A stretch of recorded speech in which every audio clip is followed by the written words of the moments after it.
오늘도 코끼리TV의 대길입니다.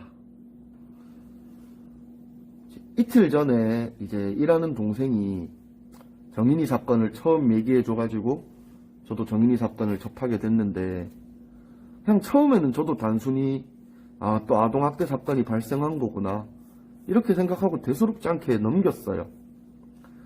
근데 하도 매스컴에서 이제 말이 많고 이러다 보니까 저도 좀 더 찾아봤거든요. 진짜 너무 화가 나더라고요. 너무 화가 나서 이제 아직 잘 모르시는 분들도 있을 거고 하니까 제가 어떤 사건인지 간단하게 설명드리고 제 생각을 말씀드리고자 이렇게 영상을 제작하게 됐고요. 일단 결론부터 말씀드리면 너무 화가 납니다.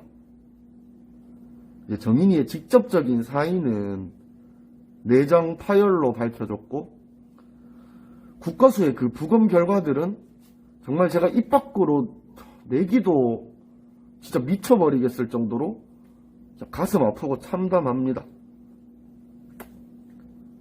국가수의 부검 소견은 아이를 위에서 강하게 내리찍어서 사망했을 가능성이 매우 높다고 판단을 했고요.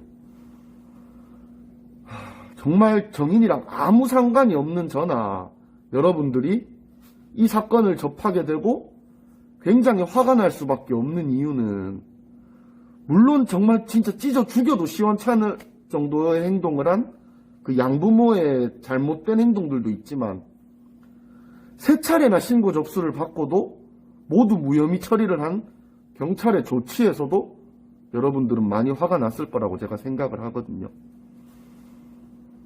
이 사건의 이제 최초 신고자는 어린이집 교사였어요. 어린이집 교사. 이제 2019년 5월 25일 날 최초 신고를 했는데, 그러니까 아이의 몸에 멍도 굉장히 많고 끓긴 자국도 굉장히 많다고 이제 학대가 의심된다고 경찰에 신고를 했거든요. 근데 무혐의 처리가 됐어요. 그리고 이제 두 번째 신고는 6월 29일 날, 한 달 정도가 지나서죠. 그 양모의 지인으로부터 아이가 주차장 차 안에서 30분 넘게 혼자 있는 걸 봤다. 이것도 학대가 의심된다. 이래서 경찰에 신고를 했어요. 근데 여기서도 또 무혐의 처분이 내려졌어요. 제가 너무 이해가 되지 않는 거는 6월 29일이고 제가 찾아보니까 그날 이제 최고 기온이 30도에 육박하는 날이었거든요. 그러면 건장한 성인들도 차 안에서 30분 이상 있기가 힘들어요. 정말 답답하고 미쳐버릴 지경이에요. 근데 그 12개월 정도밖에 안 된 아기가 차 안에 30분 넘도록 혼자 방치돼 있다는 거를 목격자가 그걸 목격을 하고 신고를 했는데도 무혐의 처분이 내려진 거예요. 진짜 저는 도무지 이해가 되지가 않아요. 더더욱 이해가 안 되는 건 지금부터거든요. 마지막 세 번째 신고자는 소아과 의사예요. 의사. 이 소아과 의사가 아이의 체중이 1kg 이상 급격히 줄고 영양실조라는 소견과 함께 아동학대가 의심된다고 신고를 했어요. 여기서도 또 무혐의 처분이 나요. 그냥 여러분들이 지금 경찰이 됐다라고 가정을 하시고 한번 생각을 해보세요. 그리고 판단을 해보세요. 두 번째 신고자, 양모의 지인은 그렇다 쳐요. 양모의 지인은 그렇다 치고, 첫 번째 신고자는 어린이집 교사이고, 세 번째 마지막 신고자는 소아과 의사예요. 이 두 명은 절대 허위로 신고를 할 수 없을 정도의 그래도 사회적 위치를 가지고 있는 사람들이에요. 그리고 아이를 수십, 수백 명, 많게는 수천 명 이상도 봐오는 사람들이에요. 이런 사람들이 이제 아이가 아동학대가 의심된다고 신고를 했는데, 여러분이 경찰이라면 단순 무혐의 처리를 하시겠어요? 나라와 시민의 안위를 위해서 정말 발벗고 고생하시는 경찰들, 그런 경찰분들이 대다수일 거고 그렇게 믿고 싶어요. 근데 이번 사건의 담당 경찰들은 진짜 적어도 최소 무능, 최대 근무 태만, 직무유기예요. 반성하셔야 돼요. 제가 검찰을 옹호하고 경찰을 비하하려는 의도는 절대 없지만 이런 상황에서 뭐 검경 수사권 조정? 경찰의 권한 강화? 진짜 여시나 까잡숴 드시라 하세요, 진짜. 우리가 알고 있는 경찰이 이런 경찰이고, 우리가 믿고 싶은 경찰이 이런 경찰이라면, 경찰한테 그 어떤 권한도 가서는 안 되죠. 그렇게 생각 안 하세요? 그것이 알고 싶다 해서 나온 혐의 없음으로 밝혀진 이유들을 여러분들도 방송을 보셨다면 아시겠지만, 정말 이해가 하나도 안 되는 이유들이에요. 그래서 제가 뭐 잘은 모르지만 분명 경찰도 혐의 없음으로 처분을 한 이유에 대해서 그 이유가 다른 이유도 조금은 있을 거라고 저는 생각을 해요.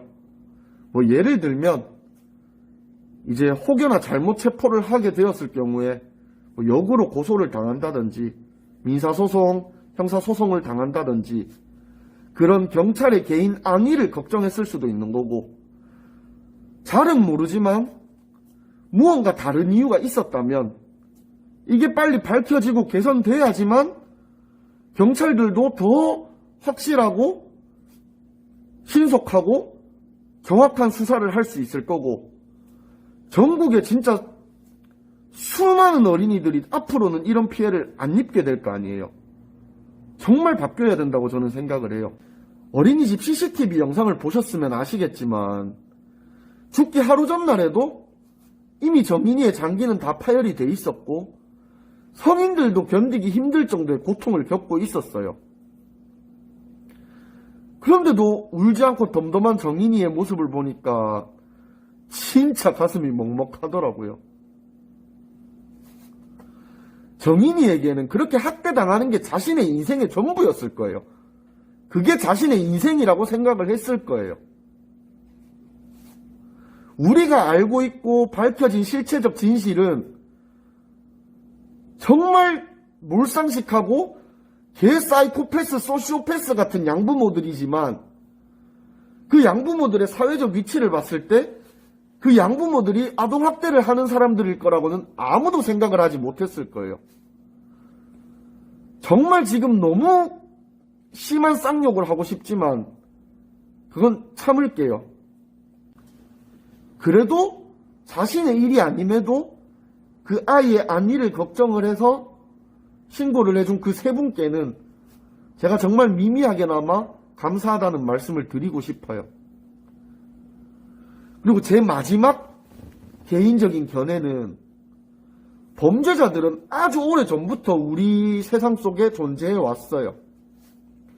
그런 범죄자들을 처리하고 사회적 질서를 지켜달라고 지금 현재 경찰이 있는 거고 검찰이 있는 거고 법을 만드는 정치인분들이 있는 거예요. 이제 그런 정치인분들이 얼마 전부터 정의나 미안해라는 뭐 문구들을 들고 있는 모습이나 그런 활동을 하는 모습들이 매스컴을 통해서 많이 나오니까 이것도 쇼를 하는 게 아니냐라고 굉장히 많은 욕을 먹고 있는데, 저는 개인적으로 지금 그분들을 욕하고 싶은 마음은 없어요. 그러한 쇼도 자신의 임기가 끝날 때까지 계속 쇼를 하게 된다면 그건 쇼가 아니잖아요. 그래서 마지막으로 간곡히 부탁드릴게요. 정말 다시는 영유아들 혹은 그 이상의 아동들이 이렇게 무차별적이고 잔인하게 학대당하는 일이 없고 다시는 이런 희생이 일어나지 않도록 정말 강력한 법쇼를 좀 해주시길 바랍니다. 마지막으로 이제 제가 오늘 이렇게 말을 하게 되는 와중에 좀 많이 격앙된 말투로 말을 많이 했는데 좀 듣기 불편하셨다면 그거는 제가 사과드리겠습니다. 시청해주셔서 감사합니다.